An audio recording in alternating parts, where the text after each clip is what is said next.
Hello guys, good morning. আমি শুভ আর তোমরা দেখছো আমার ইউটিউব চ্যানেল রিয়াকশন বাই শুভ। তো অনেক দিন হয়ে গেল ভিডিও আসেনি। প্রায় ধরো জানুয়ারি মাসের 1 তারিখে ভিডিও এসেছিল, তো আজকে 8 তারিখ হয়ে গেল ভিডিও আসেনি। খুব ঠান্ডা লেগে গেছে আমার। তারপর তোমাদের ভিডিও দিতে যে খুব শরীরটা খারাপ ছিল, তাই জন্য ভিডিও দিতে পারছিলাম না। তো তোমাদের যে কথাটা বলবো আর যে ভিডিওটা নিয়ে যেটা নিয়ে ভিডিও করবো সেটা হলো তোমাদের সবার পরিচিত একটা ওয়েব সিরিজ, যেটা নেটফ্লিক্স এখনো টপ 10-এর মধ্যে আছে, অ্যালাইস ইন বর্ডারল্যান্ডের ব্যাপারে। তোমরা কে কে অ্যালাইস ইন বর্ডারল্যান্ড দেখেছো সেটা বলো, আর যারা যারা দেখোনি এখনই কি অ্যালাইস ইন বর্ডারল্যান্ড দেখে নাও, কারণ যারা যারা স্কুইড গেম দেখেছো অ্যালাইস ইন বর্ডারল্যান্ড তাদেরকে পাগল করে দেবে, মানে এতটাই ভালো লাগার মতো ভিডিও বা এতটাই ভালো লাগার মতো ওয়েব সিরিজ সেটা। আর যেটার কথা বলছি সেটা শোনো, অ্যালাইস ইন বর্ডারল্যান্ড। তোমাদের ভিডিওটা দেখার আগে, মানে ভিডিওটা যারা যারা দেখোনি বা অ্যালাইস ইন বর্ডারল্যান্ড ওয়েব সিরিজটা যারা যারা দেখোনি, তাদেরকে একটা কথা বলতে চাই। যারা যারা স্কুইড গেম দেখে খুব খুশি, তারা আরও বেশি খুশি হয়ে যায় অ্যালাইস ইন বর্ডারল্যান্ড দেখার জন্য। কারণ আমরা স্কুইড গেমে দেখেছি যে ছোট একটা এরিয়া, গেম এরিনা, আর সেখানে একটা কাউন্টেবল পিপল আছে, মানে যেখানে 10 জন হোক, 20 জন হোক, 100 জন হোক, 400 জন হোক, 500 জন হোক, মানে এরকম একটা কাউন্ট আছে যে এতজন খেলছে, তাদের মধ্যেই খেলা হবে। তারা জানে পরের খেলা কি হতে পারে, বা তারা জানে যে এখানে পরের খেলা আসবে। তারা যদি নাও খেলে তারা ভোট করে বাড়ি ফিরতে পারবে, বা তারা মেজরিটি যদি না চাই খেলতে পারবে, খেলাটা বন্ধও রাখতে পারবে। কিন্তু অ্যালাইস ইন বর্ডারল্যান্ডে সেটা নয়। অ্যালাইস ইন বর্ডারল্যান্ড হলো এমন একটা গেম শো বা এমন একটা ওয়েব সিরিজ বলতে পারো, যেখানে তুমি যদি না খেলো তোমাকে মরতেই হবে। যেখানে তোমার এলাকাটা ছোট নয়, যেখানে পুরো শহরটা, পুরো সিটি তোমার গেম জোন, গেম এরিনা। যেখানে যে কোনো বিল্ডিং গেম এরিনা হতে পারে, যে কোনো ঘর গেম এরিনা হতে পারে, যে কোনো প্লেগ্রাউন্ড গেম এরিনা হতে পারে, এমনকি যে কেউ এখানে গেম এরিনার সদস্য হতে পারে।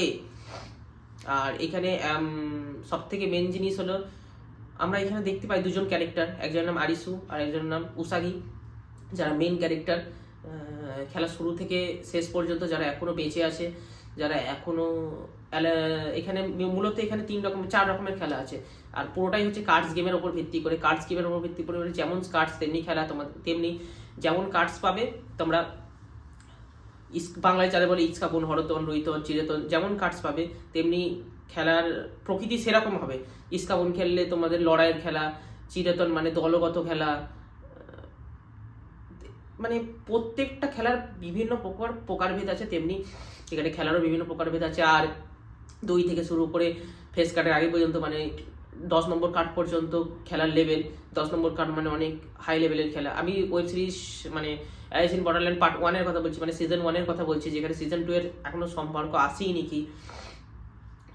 আর এই কথাটা অবশ্যই জানতে হবে যে অ্যালাইস ইন বর্ডারল্যান্ডের মধ্যে তুমি যদি কোনো খেলা না খেলে থাকো, এমনকি যে কোনো প্লেয়ার হোক, তুমি মানে আমাদের হিরো যেমন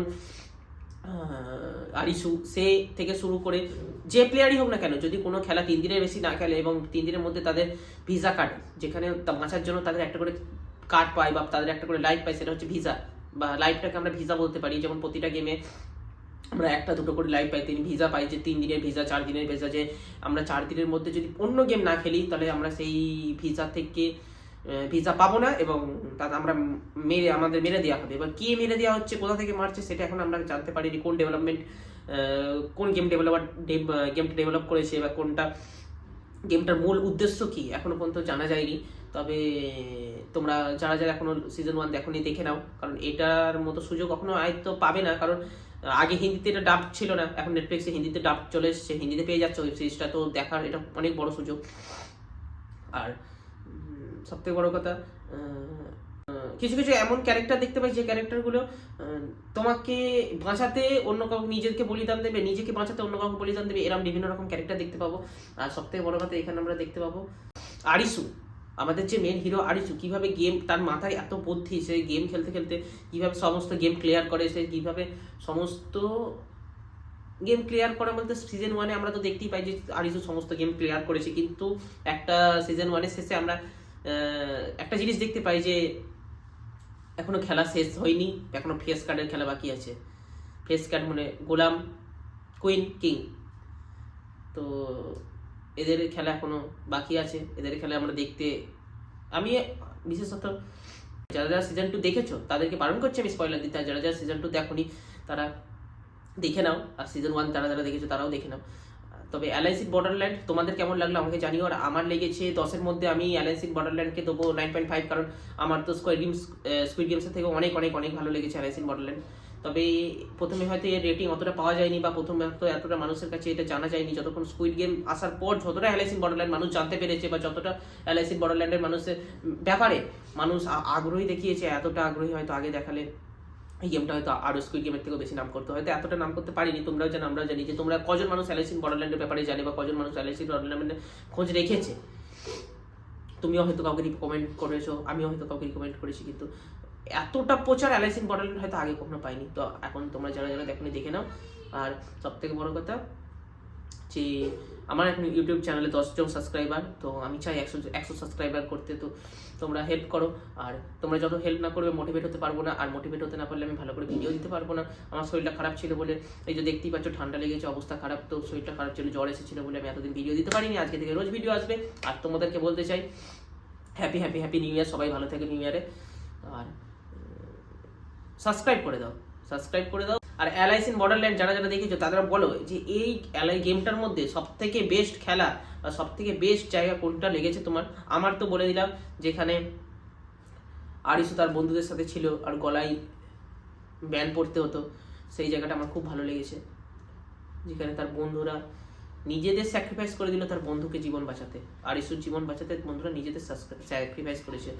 সেই জায়গাটা আমার খুব বেস্ট লেগেছে। ইমোশনাল ঠিকই ছিল, কিন্তু একটা খেলা, একটা গেম, একটা ওয়েব সিরিজ ইমোশনাল না থাকলে বা ইমোশনাল জিনিস না থাকলে কখনোই গেম সিরিজটা বা ওয়েব সিরিজটা এতটা উঁচুতে উঠতে পারে না। তো আমার ওই জায়গাটা খুব ভালো লেগেছে। তোমাদের কোন জায়গাটা ভালো লেগেছে তোমরা জানিও।